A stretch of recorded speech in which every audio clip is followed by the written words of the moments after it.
matashiya mai jini a jika, na yi amfani da basirata da muryata da kuma ƙarfina don ganin na ilmantar da unguwanni da dama a Minna, Niger State akan coronavirus. Na ilmantar da su akan illarsa, yadda za su kare kansu da iyalansu da kuma dabaru na wanke hannu.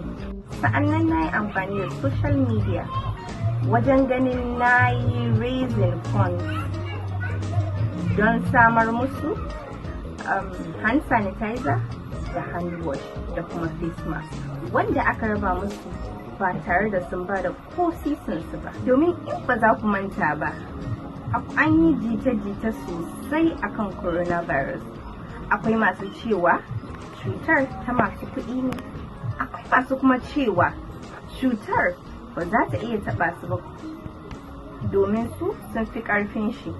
Akwai kuma masu cewa su ba da Allah suka dogara, saboda haka coronavirus ba zai kama su ba.